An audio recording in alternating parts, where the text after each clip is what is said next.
Good morning, good afternoon. Bonjour, bon après-midi, bonne soirée, tout le monde. Au nom de l'UNICEF, je voudrais vous souhaiter la bienvenue à ce webinaire pour vous présenter les dernières estimations sur le mariage des enfants. On va attendre quelques minutes. Je vois que les participants sont en train de rejoindre. Je voudrais vous signaler que l'interprétation est disponible en espagnol, français et en arabe. Vous cliquez en bas de l'écran. L'interprétation est disponible là et cliquez sur le globe et sélectionnez la langue que vous voulez. Il y a en anglais avec l'interprétation simultanée en français, espagnol et arabe. Je m'appelle Claudia Capa et je suis une conseillère principale de la division des données, de l'analyse, de la planification et du suivi au quartier général de l'UNICEF.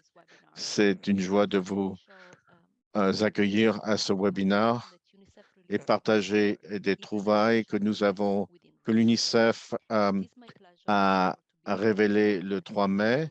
Est-ce que la fin du mariage des enfants est à portée de main?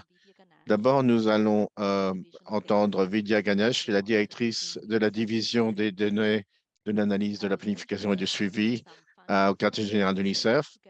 Je vais partager des trouvailles avec Colin Murray, qui est une spécialiste statistique et de la surveillance division des données de l'analyse et de la planification et du suivi à l'UNICEF à New York.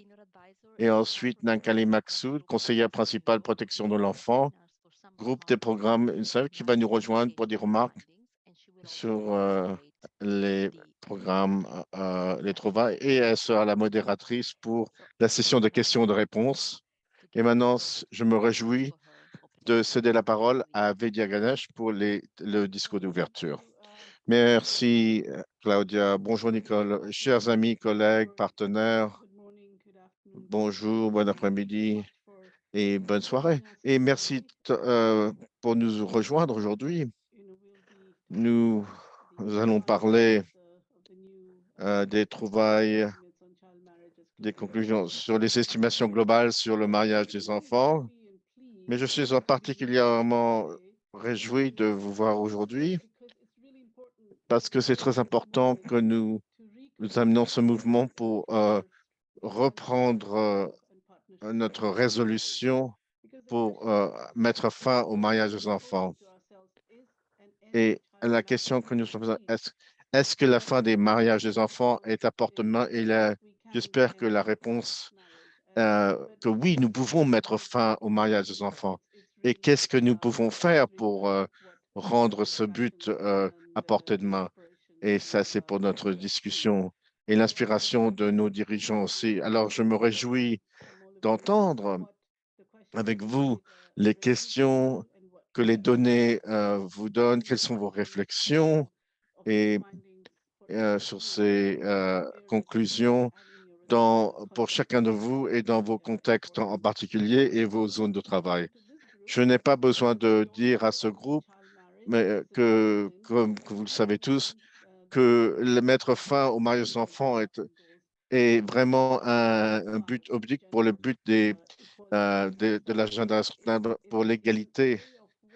C'est une zone de travail qui coupe à travers tous euh, les DGE et pour la parité de genre. L'UNICEF a la responsabilité d'être comme une agence gardienne de surveiller ce processus. Et dans le processus de prendre cette responsabilité, ils ont créé un partenariat vraiment incroyable pour regarder très prochement et aussi également comment est-ce qu'on peut modifier nos réponses et se soutenir les uns les autres et un mouvement global et avec aussi des réponses très locales qui peuvent être mises à échelle et qui sont aussi soutenables. Et dans la force de ce partenariat, nous devons parler de ces conclusions. Et je veux parler de trois choses en particulier. Et Claudia va en parler en plus de détails avec Claudia et Colline. D'abord, c'est l'échelle de ce problème est vraiment énorme, même s'il y a des progrès. Une fille sur cinq dans le monde entier se marie avant son 18e anniversaire. Mais ce que les projections nous indiquent, que nous ne sommes pas sur le bon chemin pour atteindre le but à la vitesse locale. Mais on n'est pas 300 ans pour atteindre cet objectif. Euh, et ça, c'est inquiétant que la trajectoire que nous voulons. Ouais, il faut faire quelque chose de dramatique pour changer la cadence du changement. Et dans les années à venir, nous allons continuer à voir quels sont les obstacles qui se présentent pendant que nous continuons sur les données stratégie et on doit devenir plus connaissant sur ce qui s'est passé et pour factoriser. Alors, dans cette publication, nous essayons de regarder, d'examiner comment c'est touché par le COVID-19, l'environnement et les changements démographiques et aussi pour vous indiquer quelle est l'échelle d'impact que nous pouvons appeler dans l'UNICEF. Et c'est une narrative importante. Quel est l'impact des 3C sur le développement durable? Alors, vous allez voir des, des figures différentes. Alors, le conflit, le changement climatique et le COVID. Et mon dernier point, bien sûr, c'est qu'il y a de l'espoir. Nous avons vu des progrès dans chaque région. Il y a des pays qui sont, et ça c'est un point important, sont en train de dépasser la cadence de moyenne. Ce n'est pas un changement petit à petit que nous voulons faire, mais comment est-ce qu'on peut vraiment multiplier la cadence? Et les pays qui l'ont fait et sont en train de montrer du progrès dans une variété de contextes et pour voir ce qui se rappelle dans chaque pays et qu'est-ce que nous pouvons apprendre les uns des autres euh, pour appliquer ça à l'échelle locale. Mais pour que ce soit possible, les investissements dans les données est critique est vraiment important et l'utilisation de données qui sont fiables et qui sont représentées nationales des foyers et qui sont en mesure de refaire euh, les analyses multivariables à cause de ces variables, parce que nous avons les bases qui sont fortes sur les sondages des ménages que nous avons fait et que l'UNICEF a supporté, a aussi les sondages en grappe que nous avons fait et de la qualité qui est vraiment très critique. Alors, il n'est pas besoin de dire que pour faire partie, pour regarder les stratégies, pour changer la cadence des investissements et la collecte des données, la capacité euh, et le processus pour que les autorités nationales et les partenariats au niveau national peuvent être le mieux informés par les conclusions que nous pouvons développer à travers une augmentation de la collecte des données et d'analyse et nos capacités fortes de statistiques. Alors, comme je conclus, nous sommes maintenant en 2023. Nous regardons ces estimations et en 2027, en 4 ans, les prochaines estimations, j'espère vraiment que dans les 4 ans, nous allons voir un niveau de changement que nous pouvons célébrer en 2027. Alors, je vous souhaite à tous le mieux et je me réjouis d'entendre vos réflexions euh, à nous remettre vraiment, se reconcentrer sur la tâche. Et merci beaucoup. Merci, Vivia, pour nous demander la connexion entre les trouvailles, les découvertes et les implications et la programmation. C'est réjouissant de voir la participation. Nous venons des collègues de partout dans le monde. C'est une opportunité pour nous de venir tous ensemble pour voir qu'est-ce que ces découvertes pour nos zones particulières de recherche Alors, avant de délai, je vais parler de notre perspective qui vient de la publication avec des numéros de base pour la magnitude du problème. Alors, est-ce est-ce que c'est commun le mariage des enfants? Est-ce que ça arrive autour du monde? Quels sont les chiffres que nous pouvons utiliser pour notre système d'invocation? Alors, ce graphe montre la distribution des femmes épouses autour du monde. Et là, on a 640 millions de filles qui sont des filles qui sont déjà mariées en enfance et aussi des femmes qui ne sont plus dans leur enfance, mais qui ont été mariées quand ils étaient sous l'âge de 18 ans. Presque la moitié euh, des, euh, des épouses enfants sont. euh, il y a des endroits où vous serez à 290 millions en Asie du Sud et l'Afrique subsaharienne, 20% des femmes épouses. Ensuite, le Pacifique, l'Amérique latine et les Caraïbes. Et ensuite, bien sûr, le reste du monde. Alors, pour la distribution globale, euh, pour leur enfance, l'Asie du Sud a la partie la plus euh, significatrice. Dans cette région, nous avons des régions avec grande population où c'est très commun. Alors maintenant, on va. On va essayer de voir un peu plus, de manière plus profonde. Alors, cette figure qui montre comment en Europe, les enfants sont mariés avant d'avoir 18 ans. Et comme vous pouvez voir en Inde, il y a le tiers des enfants où les enfants continuent de vivre. Alors, seulement en Inde, on peut voir que ça représente une grande proportion dans le monde. Alors, c'est une population très importante qui représente une grande proportion, alors qui montre exactement ce qui représente la proportion des enfants qui sont mariés pendant moins de 18 ans. Alors ici, on peut aussi voir qu'il y a aussi 10 pays qui font partie de cette proportion, qu'il y a Bangladesh, la Chine, l'Indonésie, le Nigeria, le Brésil, le Pakistan, l'Éthiopie, le Mexique, l'Iran et l'Égypte. Alors, on peut dire que ces 10 pays prouvent une grande proportion de la population qui présente un très grand problème avec cette question du mariage de l'enfant. Donc, ici, on peut aussi voir qu'il y a aussi ce pays qui a un petit peu, qui a une baisse dans cette partie du mariage de l'enfant. Alors, on a aussi 190 pays qui couvrent la troisième partie du mariage de l'enfant. Alors, ici, on peut voir ici qu'il y a une concentration dans certaines parties dans le monde. Maintenant, ici, il y a des pays qui sont très importants.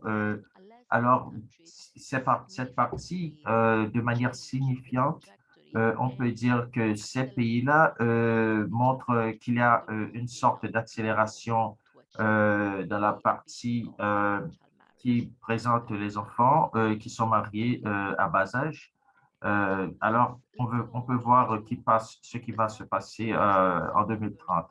Alors, on peut aussi voir certains nombres qui sont proportionnés avec l'emphase sur le projet qu'on a, juste pour montrer comment la vitesse, comment ça va entre la partie, les enfants qui sont mariés pendant moins de 18 ans. Alors, pendant les 25 dernières années, ici, on a cette prospective. Alors, on a estimé que 68 enfants sont mariés et cette partie a été avortée. Donc, il y a un déclin dans cette partie. Euh, alors, on peut dire en partie, 68 millions d'enfants sont mariés. Donc, ce sont des filles avant de devenir adultes. Donc, on peut dire que ce sont des opportunités dont on peut profiter juste pour essayer d'empêcher ces mariages à bas âge pour les enfants épouses. Alors, aussi, on peut dire que ce changement qu'on peut voir, alors on peut voir dans les 10 ou 15 dernières années, alors c'est là qu'on peut voir qu'il y a un changement qui a été fait, surtout dans la partie mauve. On peut voir, on a essayé de dévier certains mariages d'enfants juste pour essayer que ces enfants épouses soient forcés à être mariés. Alors, en 2009, on voit que ça a commencé à décliner un peu. Malheureusement, pendant la pandémie, on voit que le projet a été un peu ralenti, comme vous pouvez voir aussi dans cette partie mauve, c'est estimé à cause du COVID, seulement le COVID. Alors, et aussi, on voit comment le COVID a ralenti ça en 2022. Alors, 12 millions d'enfants, à cause de ce ralentissement, 12 millions d'enfants ont été malheureusement devenus des enfants épouses. Alors, on peut dire à partir à partir de 2009, le nombre a diminué de 10 millions. Malheureusement, à cause du COVID, le nombre le nombre a augmenté de nouveau. Donc, ici, cet impact, on va le mesurer juste pour voir comment on peut interrompre ce nombre pour que ce nombre ne continue plus d'augmenter. Donc, ici, quand on essaie de collecter certaines données, juste pour voir comment on peut ralentir ça, ici, dans le passé, ce qu'on a toujours fait, comme on l'a toujours fait, on a toujours collecté des données juste pour mettre en considération certaines données. Alors, ce qu'on peut faire maintenant, on peut essayer de connecter ces données à nouveau, juste pour voir comment on peut contrôler la vitesse ou la croissance de mariage d'enfants-épouses. Et que c'est quelque chose qu'on peut faire dans 2 ans à l'avenir. Alors, on va essayer de voir ici comment on peut voir que le mariage d'enfants a décliné un peu. Alors, surtout en Asie, on peut voir que le nombre a eu un déclin, surtout au sud de l'Asie. Mais il y a un petit progrès qui a été fait dans plusieurs d'autres pays à travers le monde. Alors, ici, vous pouvez voir, il y a plusieurs couleurs qui ont vu des projets dans plusieurs régions. Et ici, dans cette partie, on a cette partie qui montre 60%, de 60 à 40% en 2019, en 2000, en 1997. On a aussi vu que le nombre a diminué. Alors, en 2012 encore, on peut voir que le nombre a diminué. Alors, ici, si on revient à l'année 2022, on a pu remarquer qu'il y avait une augmentation encore du mariage des enfants épouses. Donc, ça, c'est un peu, alors, c'est un changement alarmant. Donc, on peut voir que à cause du COVID, donc, ça a augmenté à nouveau. Alors, si on regarde en Inde et au Pakistan, on peut voir qu'il y avait des changements qui ont été faits. Alors, si on regarde ici, dans cette région, ici, on a vu qu'il y a certaines régions à travers le monde que le nombre a diminué. Alors, c'est de 23% jusqu'à 19% dans les 10 dernières années. Alors, au sud de l'Afrique, on a remarqué qu'il y avait beaucoup de changements parce qu'en 1997, c'était vraiment haut dans cette région africaine et maintenant, on voit que ça a diminué ça a diminué beaucoup. Alors, au centre de l'Afrique, ça a diminué de 30%. Donc, ce que j'aimerais vous montrer, de certaines régions que c'est moins commun, cette question de mariage de l'enfant. Alors, dans la Caraïbe, aussi en Amérique latine, alors pendant les 2 dernières années, on n'a pas vu de changement dans les mariages des enfants. Donc, je peux dire que dans ces deux régions, on peut voir qu'il y a des progrès qui ont été faits juste parce que le nombre n'a pas du tout augmenté comparativement à certaines autres régions. Donc, maintenant, la dernière chose à laquelle j'aimerais que vous prêtiez attention, c'est la partie du Moyen-Orient.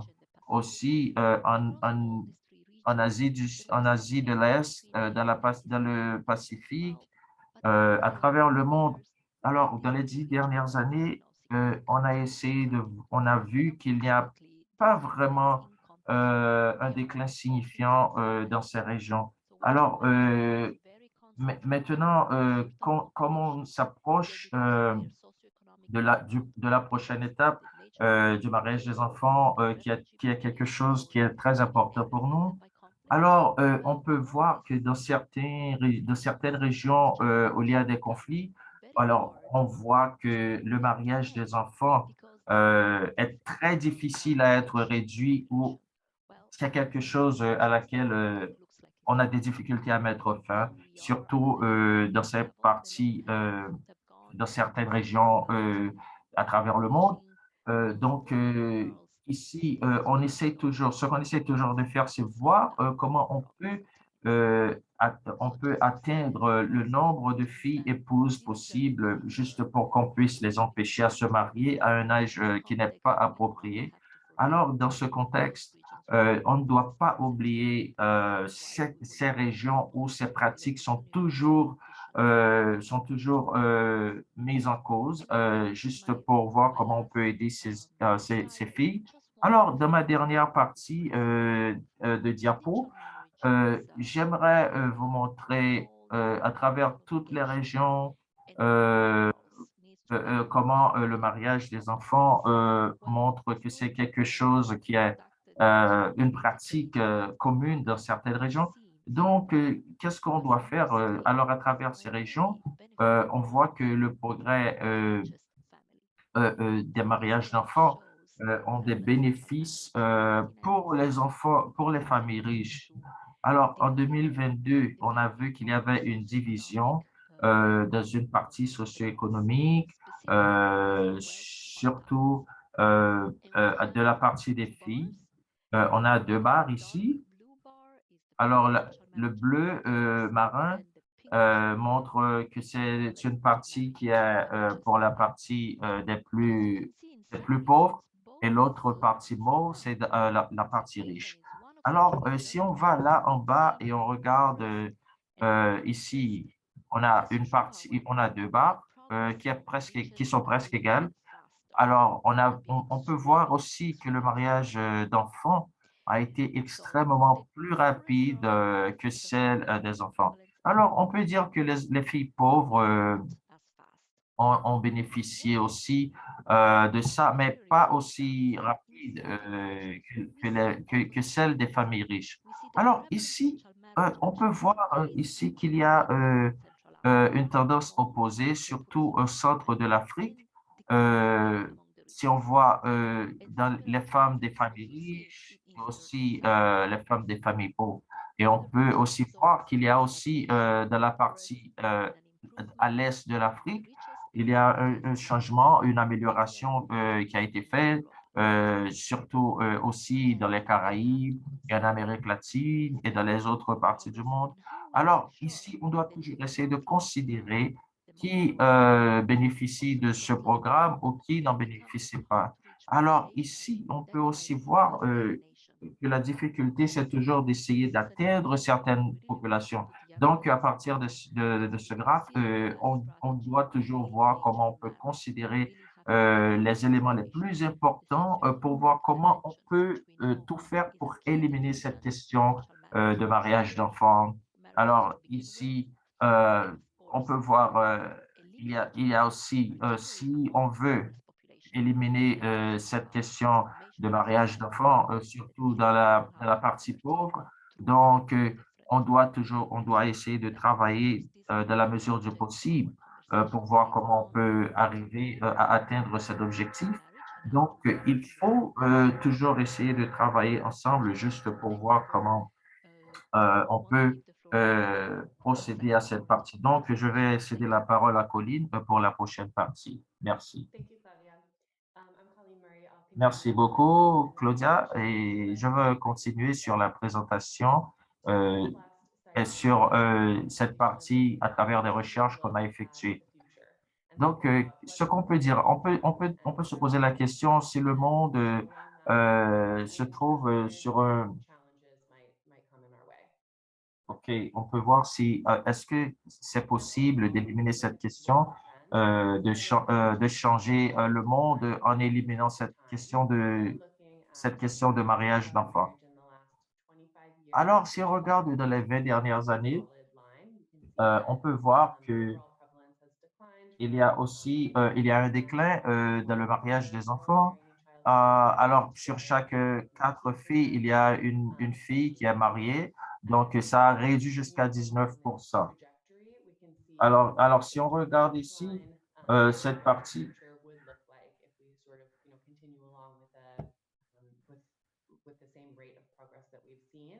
this would bring us to a prevalence of child marriage of 16% in 2030. So, a continued decline, but certainly not zero, which is the target for the STGs.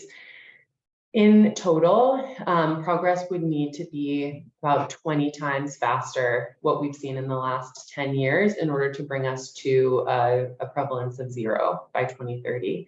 So that represents an incredibly substantial acceleration, and really kind of illustrates how much faster we would need to pick up the pace in order to reach this very ambitious target of ending child marriage by 2030.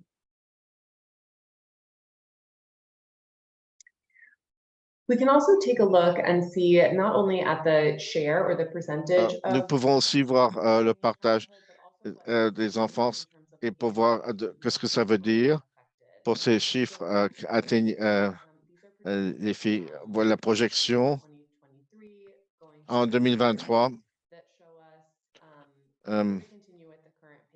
qui sont continues à la prochaine à la croissance actuelle. Quels seront les prochains chiffres autour du monde? On peut voir que ça commence là, c'est à gauche.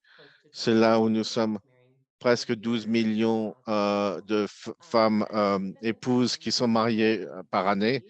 Alors, le déclin que nous nous attendons à voir, ça va jusqu'à descendre jusqu'à 9 millions par an à 2030. Encore une fois, un déclin, mais ce n'est pas encore zéro. Alors, on voit aussi des choses intéressantes. Si vous regardez la distribution régionale, où le progrès est en train de se dérouler. Peut-être en commencer au début de cette graphe. Ici, l'Afrique subsaharienne, même s'il y a un petit peu de déclin dans la prévalence de la pratique dans les dernières 25 ans, la population dans cette région va pousser très rapidement, non, rapidement, et donc le nombre total des femmes épouses ne va pas décliner, mais en fait projeté d'augmenter. En contraste avec la tendance globale, nous attendons à ce que dans l'Afrique subsaharienne, il y aura une augmentation des chiffres des mariages d'enfants. Et ça, c'est un souci. Et ça veut dire que, vu les projections démographiques que nous voyons dans la population, il y a un niveau d'urgence pour ramener en bas à la baisse la tendance. On peut regarder les autres régions. Il y a des choses intéressantes. Que l'Asie du Sud, on peut voir qu'il y a est la seule région où on voit vraiment un déclin visible. et on fait des grandes avancées dans les dernières décennies et c'est dans le mariage des enfants et c'est reflété dans le chiffre absolu et c'est vraiment ça qui mène la tendance globale. En contraste, quand vous voyez en haut, le graphe en haut, beaucoup de régions, le chiffre absolu est projeté, est assez consistant sur le temps. Nous voyons pas des strates qui deviennent plus petites. Et ça remarque, c'est la tendance que Claudia avait montrée auparavant. Et ça, ce sont des buts à atteindre. Si on continue dans l'avenir, c'est ce qui s'est passé dans les 10 dernières années. Ça va être une cadence continue et il y aura encore plus de filles qui seront mariées dans l'enfance.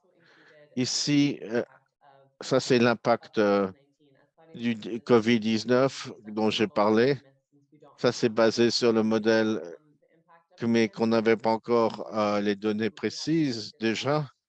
Mais on a déjà un rapport entre, entre 2020 et 2030. Il y a à peu près 10 millions de filles additionnelles qui ont été mariées dans l'enfance pour les conditions introduites par la pandémie.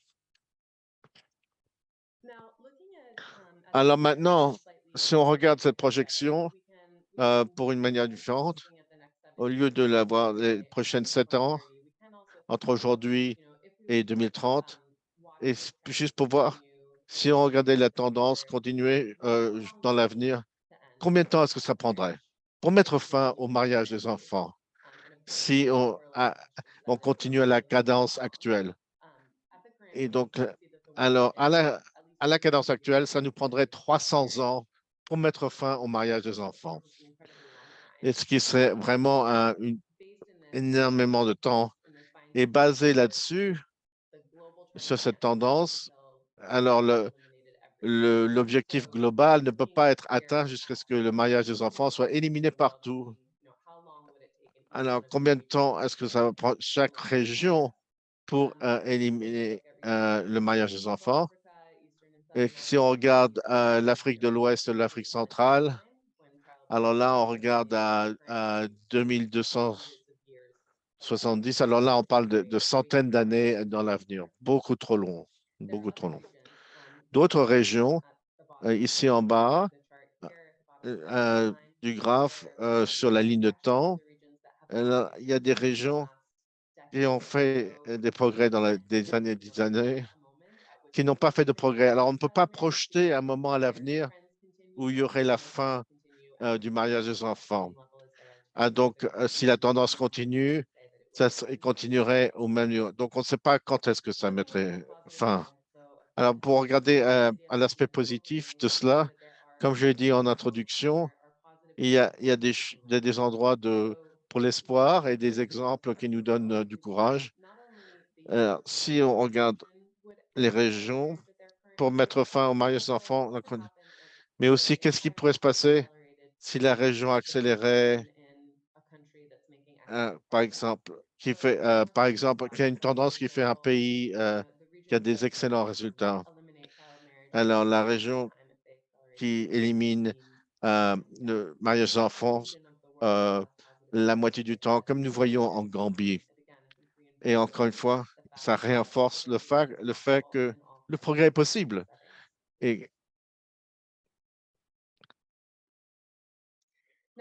alors, pour fermer, pour conclure, on voulait avoir des réflexions. C'est les deux vraiment les grands défis qui sont de nous. Nous savons que dans le monde d'aujourd'hui, il y a des conditions pour la crise de santé qui se chevauchent et aussi les conflits et de plusieurs fois comme la pandémie, des crises de santé, des conflits, des désastres naturels et d'autres événements de ce genre. Et il y a beaucoup de différents types de crises auxquelles nous pensons, qui sont souvent créées des conditions qui peuvent avoir des chaînes d'impact, qui peuvent avoir différentes raisons, peuvent interrompre l'éducation des filles à l'école et ou peut-être un choc de revenus dans les ménages pour, pour que pour que la famille décide de marier les filles. Et ce sont des décisions qui sont prises qui augmentent le risque des mariages enfants pour beaucoup de raisons différentes. Alors, il y a trois facteurs que je voudrais partager. Le premier, dont j'ai déjà parlé dans la présentation, que nous avons estimé 10 millions de femmes épouses supplémentaires dans la décennie qui a commencé en 2020 à cause du COVID-19, pendant la pandémie et l'interruption des services et des chocs de revenus dans les ménages. En plus, il y a de la pandémie, une zone de préoccupation, ce sont les zones de conflit. Et là, on a inclus dans cette estimation la relation entre le conflit et le mariage des enfants qui a été produit, qui a été sur les données historiques sur le temps. Les pays qui sont souffert de conflits, est-ce qu'il y a l'impact sur le mariage des enfants? Et on a regardé vraiment à long terme et au niveau global pour voir la relation entre ces deux choses-là. Et nous avons trouvé que l'impact, il y a le conflit et le mariage des enfants. Et quand on a quantifié cela, pour chaque 10 fois pour les morts en conflit, on voit une augmentation de 7% dans le mariage des enfants. Et ça peut être à travers plusieurs canaux d'impact, infrastructures et d'autres chaînes. Alors, l'autre aspect, c'est historiquement comment est-ce que le changement climatique peut avoir un impact sur le mariage des enfants. Et en fait, il y a encore une relation entre ces deux choses et dans le choc climatique ou des événements où il y a trop de pluie ou pas assez de pluie, nous avons trouvé que le choc climatique, il y a à chaque fois une augmentation de 1% des mariages des enfants. Et dans des cas comme des inondations, la sécheresse, et que ces événements on peut avoir un impact sur les filles, comme le revenu de la famille, les sources de revenus et ce genre de canaux. Et ce qu'on a partagé, que à la cadence de progrès que nous avons constaté jusqu'à maintenant, il y a certainement du progrès qui arrive, mais ce n'est pas rapide pour nous mener à l'objectif. Et donc, en plus de besoin général pour du progrès, nous avons besoin et intensifier nos efforts dans cette direction. Avec cela, je vais mettre fin à la présentation des données et maintenant je vais céder la parole à mes collègues. Merci, Colline, et merci pour une présentation très formidable. Merci, Vidya, pour avoir commencé. Ça me fait toujours plaisir de commencer cette donnée de votre côté et presque 200 personnes sont en ligne aujourd'hui et je sens l'enthousiasme et je voudrais juste partager un rappel, toute question, clarification que vous avez dans notre QAR. Mais avant que nous passions au QAR, j'ai l'honneur de faciliter, que j'aurai l'honneur de faciliter. Qu'est-ce que nous allons faire à ce sujet? Je suis vraiment reconnaissant pour les analyses que nous avons faites pour la situation d'aujourd'hui. Et je crois que c'est particulièrement pertinent, comme nous sommes à mi-chemin pour les ODD, pour pouvoir accélérer, faire plus et le faire plus rapidement et que ce soit bien fait. Alors, juste pour mener à cela, nos collègues de la première chaîne ont partagé le lien à notre publication. Si vous voulez bien quelle est l'évidence de ce qui marche.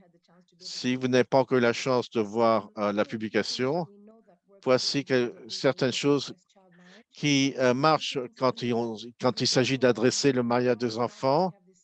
Et peut-être que maintenant que nous avons 7 ans pour aller de l'avant et pour être à l'échelle et d'une manière accélérée. Et pour arriver la publication parle de l'importance de la croissance économique inclusive et aussi la parité des genres. Et tous les pays qui ont une croissance économique inclusive, comme l'Inde, et ce sont des pays dont on peut apprendre. Et aussi les lois du marché qui aident l'économie des femmes pour que ce soit disponible pour les filles. Et comme je sais que vous avez des questions, nous entendons des communautés et des parents qui parlent du manque d'options viables. Et ce qui travaille bien, qui ont montré de progrès, c'est d'avoir des alternatives viables. Mais ça, c'est seulement une option si les filles ont un niveau d'éducation qui sont capables d'opter pour ça, pour une éducation secondaire de qualité. Nous avons aussi supporté les filles qui sont déjà mariées, leur donner accès au mariage, au service, pour qu'ils puissent faire le mieux dans leur vie, pour être des citoyennes productives et aussi pour leurs enfants quand ils viennent. Et aussi les normes, et aussi au centre des mariages enfants, c'est la parité des genres et si on n'adresse pas la différence de pouvoir entre les sexes, on ne va pas aller loin. Donc, ça va limiter les filles et donc, il y aura beaucoup plus. Alors, vous savez, comme tous que mon nom est Nankali et je suis alors, ça, c'était comme par les gouvernements de l'Hollande, la Norvège, l'Italie, le Canada. Alors, je vois il y a des représentants qui sont sur cet appel aujourd'hui. Je voudrais juste montrer notre gratitude. Pendant que nous avons parlé de cela, à travers ce programme, nous devons faciliter le plus grand programme pour adresser les mariages des enfants. Et nous avons fait des résultats significatifs avec des partenariats, y compris des filles qui ne sont pas. Par exemple, à la fin de 2022, nous avons fourni des formations pour avoir des talents pour survivre dans la vie. Et nous avons pu engager plus de 59 millions dans le dialogue pour supporter la légalité des genres. Et nous avons supporté 40 000 points de service pour fournir de l'éducation, des santé et de la protection pour les filles. Je vais arrêter là. Et donc, et que dans notre dossier, pour passer la parole, est-ce que vous pouvez, je vais vous poser d'autres questions de vos collègues à travers les différents partenariats qui ont été élogieux. Alors, je vous passe à vous. I know Claudia and Colleen have been saying that in the background, they're looking at responding to some of the questions that you have. But we'd also like to be able to hear your voices. So if you're there and you would like to be able to put your hand up, please do. We'd love to not only be able to read out your question, but also to be able to hear voices from the field and respond, to any questions that you have in terms of the data. So maybe I can pick up one. Peut-être que je peux choisir quelqu'un. Je demande à Claudia et Colleen pour essayer de diriger cette partie. Alors, j'ai trouvé une question ici. Quels sont les facteurs les plus communs qu'on peut utiliser pour essayer d'améliorer ou réduire cette question du mariage de l'enfant? Alors, on peut voir aussi qu'il y a une évidence sur cette question des enfants qui ont souffert de cette question d'HIV. Quelle serait la relation entre les conflits, entre les communautés et aussi cette partie démographique? Quelles seraient quels seraient alors les effets que ça pourrait causer sur cette question de changement climatique? Alors, je demande à Claudia ou Colline de répondre à cette question. D'accord, merci. Laissez-moi répondre à cette question et après, je demande à Colline de répondre aux autres. Alors, c'est une question qui demande beaucoup de réflexion. Donc, cette question entre cette croissance du mariage de l'enfant. Alors, dans certains pays à travers le monde qui essayent toujours de performer sur cette question de réduire le mariage d'enfants, ont certaines choses en commun. Alors, tous ces pays ont démontré des changements très signifiants à travers le monde. C'est quelque chose qu'il y a en commun. Je ne suis pas seulement en train de parler de cette question de vulnérabilité, mais aussi, on peut dire aussi que ces pays ont fait beaucoup de progrès sur cette question de l'éducation secondaire pour ces filles. Alors, l'éducation, c'est quelque chose qui est très, très important quand il s'agit de cette question de mariage d'enfants. Alors, on peut voir que maintenant, on travaille de manière très dure, juste pour essayer de réduire le plus que possible cette question de mariage d'enfants. Et on peut voir aussi que dans ce secteur, il y a aussi cette question de croissance économique, mais dans certaines parties, dans d'autres parties, il y a encore cette croissance de mariage d'enfants. Alors, si on vit à la réalité, on peut dire qu'on ne peut pas changer, qu'on ne peut pas changer ça d'un jour à l'autre, mais on peut dire que la question de manière opposée, pourquoi certaines régions n'ont pas encore présenté certains progrès? Alors, la plus grande difficulté que nous avons avec cette question de mariage de force, surtout en Afrique, c'est cette question de conflit. Alors, où il y a une concentration de conflits, alors on peut voir beaucoup plus cette question de mariage d'enfants. Donc, ce sont des régions qu'il y a une combinaison entre le climat, les conflits. Alors, c'est un problème qui persiste d'année en année. Donc, je pense que je ne peux pas donner une réponse qui peut satisfaire tout le monde.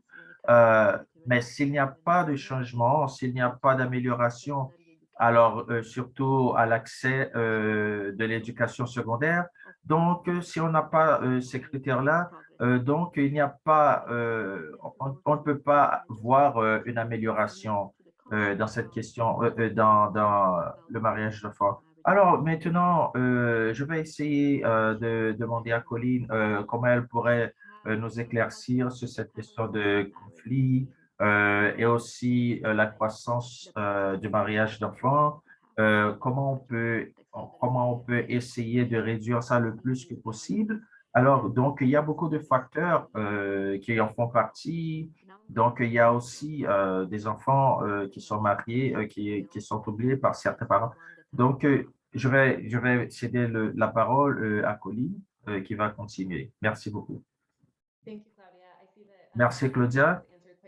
Je vois que vous avez répondu d'une manière très rapide une partie des questions qui a à voir cette partie de croissance économique. Alors, il y a une partie que je peux adresser, que je peux entamer, de manière très rapide. Alors, les prédictions qu'on a, il y a des indicateurs additionnels qui sont des projections. Comment on peut voir, on peut réduire la croissance des enfants qui sont mariés, la croissance dans le nombre. Alors, je dirais, alors ici, certains data qu'on collecte qui sont appliqués à cette dite population, on peut dire ça. Merci. Merci beaucoup, Colline. Merci beaucoup d'avoir choisi cette question. Alors, Colline, pendant que je vois cette question qui sont postées, Alors, on peut dire aussi, en parlant de l'Afrique, on peut dire en Afrique, cette question de mariage d'enfants, il y a un mouvement qu'on essaie de mettre sur pied juste pour essayer de voir de rompre le mariage des enfants. Alors, peut-être dans les années qui suivent ou l'année qui vient, il y a des mouvements qu'on entreprend juste pour voir comment on peut réduire ou éliminer on peut réduire le mariage des enfants. Donc, dans les États africains, pour ce qui a rapport avec la politique, il y a dans le continent africain, on peut dire que c'est en Afrique qu'on voit le nombre le plus élevé ou le taux le plus élevé de mariage d'enfants. Donc, on essaye de voir comment on peut réduire ça. Alors, revenons aux questions. Laisse-moi voir comment je peux faire une révision sur ça et merci beaucoup d'avoir répondu aux questions. Alors, il y a une question, excuse-moi, parce que je suis un peu pressé de regarder certaines questions. Alors, comment on peut voir le calcul? On peut voir le calcul. euh, alors, sur le nombre des enfants qui sont mariés. Alors, ici, on peut voir cette question de mariage d'enfants. Donc, les indicateurs qu'on utilise, qui a rapport avec le pourcentage de femmes qui sont mariées avant qu'elles avaient 18 ans. Donc, cette mesure a été prise de manière globale. Donc, quand on fait une combinaison entre ces nombres, on peut voir qu'il y a une population qui est divisée sur divers aspects. Donc, on peut s'exprimer juste pour dire que la façon dont on fait ces calculs, donc on n'a pas vraiment un nombre exact euh, sur la façon dont la croissance est mesurée. Donc, on peut voir aussi que ça se fait de manière adéquate. Oui, Colin, merci. Alors, ici, une autre question qui a rapport avec les régions où on voit une croissance diminuer et certaines régions qu'il n'y a pas aucun changement. Alors, par exemple, quand on parle de ces changements dans le monde, j'ai l'Indonésie en tête, d'autres pays à travers le monde. Alors, j'aimerais partager dans la boîte de dialogue avec vous certaines choses qui ont été publiées dans les dernières années, qui prouvent qui prouvent le progrès le progrès de la diminution des mariages d'enfants. Alors, oui, je sais que dans certaines régions, que le nombre continue d'augmenter, mais on peut voir aussi qu'il y a des régions où le nombre diminue. Mais comme vous le savez, à cause de la pandémie, donc on a des difficultés à continuer à travailler de la même façon qu'on travaillait avant pour réduire ce nombre. Alors, la dernière question à vous, Colline, que je pense que j'ai oublié. Alors, ici, la relation entre le HIV et le mariage d'enfants. Alors, est-ce que vous pouvez répondre à cette question ou on peut partager cette publication plus tard? Ah, je pense qu'après, on peut publier ça. Donc, les enfants qui sont dans le mariage, et qui sont vulnérables et qui sont exposés à cette question de maladie sexuellement transmissible. Alors, certaines fois, on peut aussi parler de la grossesse de cette fille. Donc, je pense que c'est quelque chose qu'on peut partager après notre réunion aujourd'hui. Alors, on s'approche à nos dernières 2 minutes. Alors, peut-être qu'il y a un dernier mot que vous aimeriez dire. Euh, Peut-être on peut donner 30 secondes à quelqu'un qui a quelque chose à dire. Excusez-moi, laissez-moi voir s'il y a quelqu'un qui a levé la main. Ah, Wifat, s'il vous plaît, vous avez la parole. Salut, bonjour, est-ce que vous pouvez m'écouter? Merci beaucoup de m'avoir cédé la parole. J'ai seulement levé la main parce que Vidya a demandé si quelqu'un aimerait dire quelque chose.